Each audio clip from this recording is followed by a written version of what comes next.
ఏం మాట్లాడుతూ ఉన్నాయో మనం ఆలోచించేద్దాం. పరిశుద్ధమైన గ్రంథముల నుంచి ఎఫెసీయులకు రాసిన పత్రిక 6వ అధ్యాయం 1వ వాక్యాన్ని మనం చదువుకుందాం.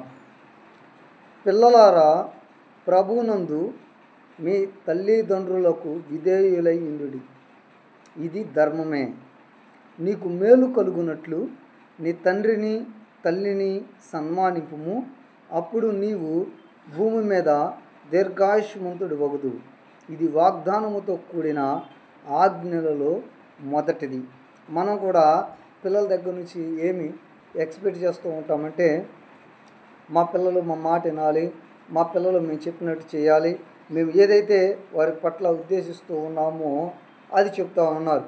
ప్రాముఖ్యంగా మన పరిశుద్ధ గ్రంథం అయిన బైబిల్ ఏం చెబుతుందంటే, తల్లిదండ్రులకు విధేయులై ఉండండి అని పర్టికులర్గా ఇక్కడ రాయిచూ ఉన్నట్లుగా మనం చూస్తూ ఉన్నాం.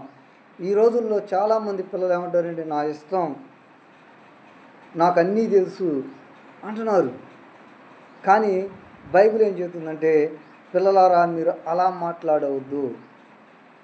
మీ తల్లిదండ్రులు చెప్పే మాటలకు మీరు విధేయులై ఉండండి అని లేఖనం చెబుతుంది.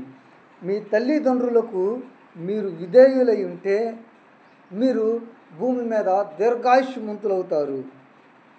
చూడండి, వీరు పిల్లలైన వారు తల్లిదండ్రులకు విధేయులై ఉంటే తల్లిదండ్రులకు ఏం ఉపయోగం లేదు, తల్లిదండ్రులకు లాభం ఏమి లేదు.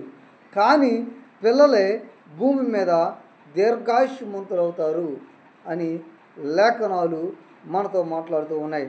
ద్వితీయోపదేశకాండం, మళ్ళా ఎఫెసీయులకు పత్రిక వచ్చే ముందు ద్వితీయోపదేశకాండం 6వ అధ్యాయం ఒక చక్కటి మాట రాయబడి ఉంది. చూడండి, అక్కడ ఆ మాటను మనం చూసినట్లయితే మనకు చాలా చక్కగా